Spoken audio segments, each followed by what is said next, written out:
दरवाजे को क्यों घूर रहे हो?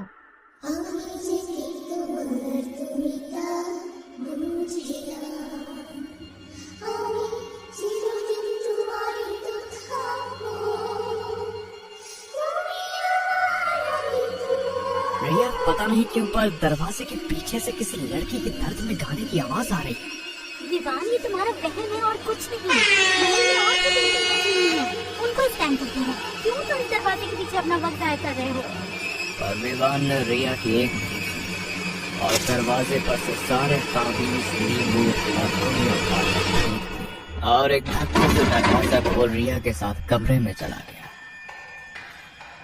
रिया भी उस कमरे को देखकर चौंक गई। जब उसने कमरे को ध्यान से देखा तो उसकी आंखें फटी की फटी रह गई। कमरे के दीवारों पर बड़ी बड़ी पेंटिंग्स और आलीशान मूर्तियां रखी हुई हैं।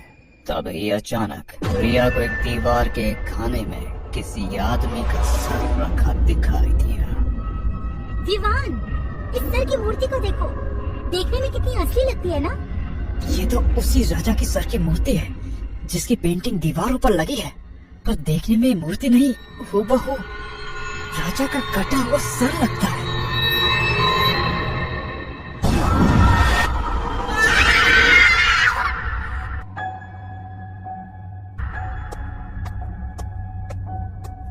अरे कहाँ मर गए सबके सब?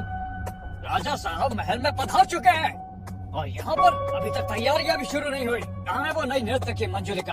बुलाओ उसे। राजा साहब आज शिकार करके थक चुके हैं, मंजुलिका ही उनकी सेवा के लिए जाएगी। पर सेनापति साहब वो तैयार होने को राजी नहीं है, बल्कि उसने तो श्रृंगार का सारा सामान भी तहस नहस कर दिया है। इतनी ही गर्मी है तो उससे बोलो कि राजा साहब के सामने दिखाए, मेरे सामने नहीं। कहाँ है वो? क्या तमाशा लगा रखा है तुमने? लगता है इतनी मार खा के भी तुम्हें अकल नहीं आई। अरे अपने बारे में ना सही, कम से कम अपने परिवार के बारे में सोचो। उन सभी की जान भी राजा साहब की तलवार की नोक पर है। इधर तूने नृत्य की और उधर तेरी नानी की गर्दन धड़ से अलग, समझी? इसलिए चुपचाप तैयार हो जा। उस विध्वंस को बोलो कि मंजुलिका ने अब दूसरों के इशारे पर नाचना छोड़ दिया है। खबरदार मंजुलिका, अगर तुमने अपनी गंदी जुबान से राजा साहब का नाम भी लिया तो तेरी जुबान से तुझे फांसी ना लगा दी तो मेरा नाम भी सेनापति वीरभद्र नहीं है।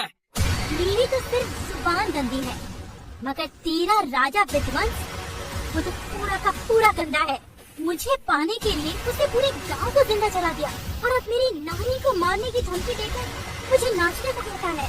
सेनापति वीरभद्र, तुम्हारा राजा सेना है, किसी काम का नहीं रहा वो। तो इसके सोने के बाद तू आ जाकर मेरे कमरे में कसम से खुश न कर दिया तो मेरा नाम मंजुलिका नहीं। मंजुलिका की बात सुनने के बाद सेनापति वीरभद्र गुस्से से तिलमा उठा। वो मंजुलिका को मारने उसकी तरफ बढ़ा ही था कि तभी किसी की आवाज सुनाई दी और सेनापति वीरभद्र के कदम वहीं के वहीं रुक गए। अरे वीरभद्र, इतना भी नहीं समझते? यही तो वो चाहती है कि तुम उसे मार डालो और उसे जिंदगी और मुझसे हमेशा हमेशा के लिए आराम मिल जाए। आ गया तू? कसम से बड़ा ही बेशर्म किस्म का इंसान है तू। इतनी बातें सुनने के बाद भी अपना मुंह उठाकर रोज रात को चला आता है मेरे पास। अब क्या करे मंजू, तेरी जवानी मुझे जीने नहीं देती और मरना मैं चाहता नहीं हूँ। इसीलिए रोज आता हूँ तेरे पास ताकि खुद को जिंदा रख सकूं, तुझे तड़पा सकूं, तुझे तकलीफ दे सकूं। वो क्या है ना, जब तक खूबसूरत चीज पर दाग न लगा हो वो खूबसूरत ही रहती है, नायाब नहीं होती। ये कहते हुए राजा विध्वंस जबरदस्ती मंजुलिका के गालों को छूता, फिर धीरे धीरे उसे गुस्से से मसलने लगता। मंजुलिका को ऐसे दर्द में तड़पता देख राजा विध्वंस की आंखें चमक गईं। उसे मंजुलिका को दर्द से कहराते देख मजा आ रहा था। चल तू भी क्या याद रखेगी, किसी दरिया दिल राजा से तेरा बाला पड़ा था। जा, आजाद कर दिया तुझे। बस आज आखिरी बार दिल खोल कर मेरी महफिल को रोशन कर दे, उसके बाद मैं तुझे हमेशा हमेशा के लिए आजाद कर दूंगा। अब मैं भी अपने प्रेमी के साथ खुली हवा में सांस लूंगी, अपना परिवार बसाऊंगी। राजा विध्वंस अपने सिंहासन पर बैठा। उसके मंत्री भी और प्रजा से पूरी सभा सजी हुई है। सबके मन में मंजुलिका का नृत्य देखने की लालसा थी। तब मंजुलिका पूरी तरह श्रृंगार में डूबी किसी अप्सरा की तरह लग रही थी। मंजुलिका का रूप देख प्रजा में बैठे लोगों के बीच नमस्ते लाट बन गए। नृत्य शुरू किया जाए। राजा विध्वंस के आदेश पर चारों तरफ ढोल नगाड़े बजने चालू हो गए, जिसे सुन मंजुलिका भी धुन पर थिरकने लग गई। वो पूरी सभा में झूम झूम कर खुले दिल से नृत्य कर रही थी और वही गाना भी गा रही थी जो कि वो अपने प्रेमी के लिए गाए। আমি যে কে তোমার তুমি তা বুঝি না, আমি চিরদিন তোমারই তো থাকবো, তুমি আমার আমি তোমার, এই মনেকে আজ পারো যদি খুঁজে না। पूरी सभा मंजुलिका के नृत्य से मदहोश हो गई थी कि तभी राजा विध्वंस एकदम से खड़ा हुआ, जिसे देख पूरी सभा को मानो सांप सूंघ गया हो। सब के सब एकदम से शांत हो गए। वाह वाह मंजुलिका वाह, तुमने आज साबित कर दिया कि मेरी नजर सच में बहुत कीमती है, जो हीरो को पहचानना भी जानता हूँ और उन्हें तराशना भी। जैसा कि मैंने कहा था, आज की महफिल तेरी इस राज महफिल में आखिरी महफिल होगी। पर जाने से पहले इतने साल जो तुमने हमारा मनोरंजन किया, उसके लिए हम तुम्हें भेंट देना चाहते हैं। अरे लेला, ओ भाई,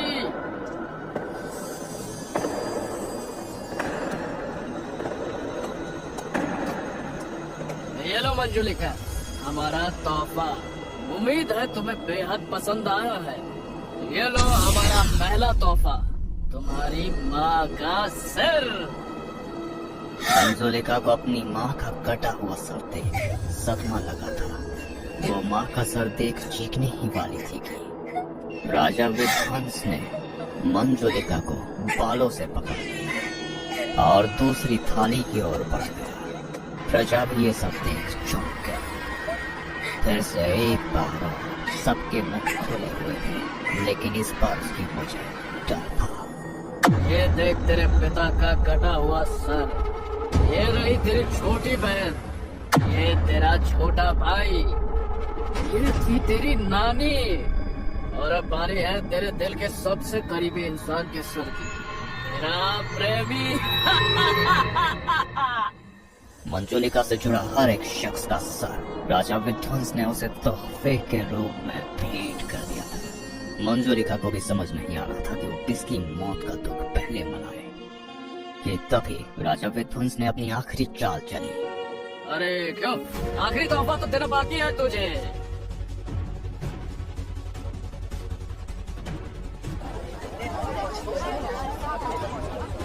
पर मंजुलिका तो अपने सर की मूर्ति देख जोर जोर से हंसने लगी। मैं जानती थी तू मेरे साथ ऐसा ही करेगा, लेकिन याद रख विध्वंस, मैं जो तेरे साथ करूंगी उसे दुनिया सदियों तक याद। इससे पहले मंजुलिका अपनी बात पूरी कर दी, राजा विध्वंस ने एक झटके से मंजुलिका का सर धड़ से अलग कर दिया। मंजुलिका का सर कटते ही पूरी प्रजा फुसफुसाने लगी थी। सबकी नजरें मंजुलिका के कटे हुए सर पर टिकी थी, जो कि मरने के बावजूद भी राजा विध्वंस को ही घूरे जा रही थी।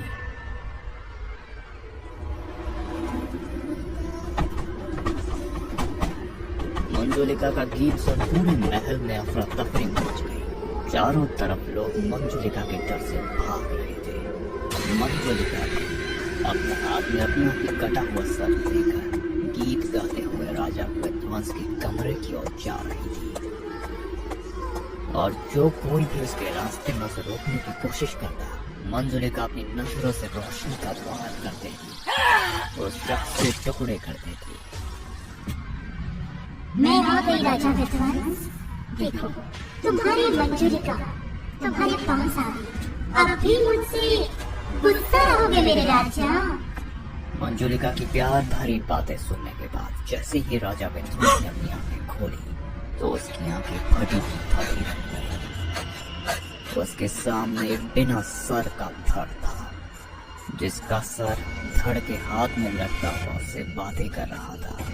राजा विध्वंस इससे पहले कि कुछ समझ पाता, मंजुलिका राजा विध्वंस के अंदर ही विलीन हो गई और उसके पूरे शरीर पर कब्जा कर लिया। सेनापति जी, मंजुलिका की आत्मा राजा जी के शरीर को वश में कर चुकी है। सिपाही की बात सुन सेनापति वीरभद्र तुरंत ही राजा के कमरे की ओर भागा, लेकिन उसने जो मंजर देखा वो सेनापति कभी नहीं भूला। राजा विध्वंस अपने सीने का मांस नोच कर खा रहा था। इस बीच राजा की नजर जैसे ही सेनापति और उसके सिपाही पड़ी तो उसने अपनी आंखों की नजर भर से सेनापति के सिपाहियों के टुकड़े कर दिए और सेनापति को जिंदा छोड़ दिया। तू मुझे मारने चला था ना? जा, मैंने तुझे जिंदा छोड़ा। बचा सकता है तो बचा ले। तेरे पास 2 दिन का समय है, वरना मैं इस पूरे राज्य को खत्म कर दूंगी। इतिहास के पन्नों में साइड में नाम रहेगा और कुछ नहीं।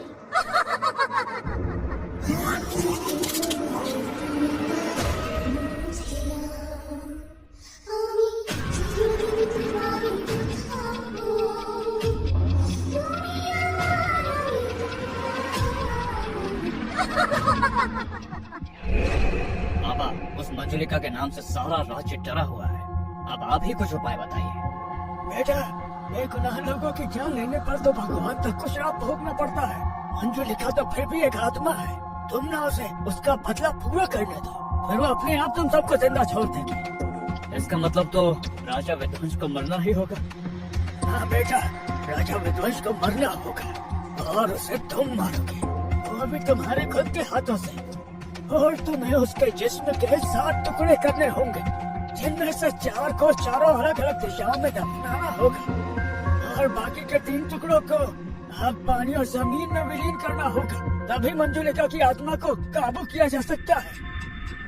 सेनापति जब राजा विध्वंस के कमरे में गया तो उसे इस बार एक और घिनौनी हकीकत का सामना करना पड़ा। उसने देखा कि राजा विध्वंस ने अपने छाती और पैर के ऊपर का सारा मांस नोच कर खा चुका था। राजा जी, हो सके तो मुझे माफ कर देना, मासूम प्रजा का सवाल है। इतना कहकर सेनापति राजा विध्वंस के जिस्म के साथ अलग अलग टुकड़ों को काट डालता है और बारी बारी से राजा के जिस्म के टुकड़ों को बोरे में भरने लगता है। मंजुलिका, मैंने बहुत कोशिश करी कि तुम्हें सोने के पिंजरे से आजाद कर सकूं, लेकिन मैं बुरी तरह से नाकामयाब रहा। लेकिन तुमने अपनी आजादी खुद ही ढूंढ ली। काश तुम्हें जिंदा रहते हुए तुमसे यह सब कह पाता। लेकिन मंजुलिका, मैं तुमसे प्यार करता था, करता हूँ और करता रहूंगा। और ये सब इसलिए कि इतिहास तुमको याद रखे और शायद इस बहाने मेरा भी जिक्र हो जाए।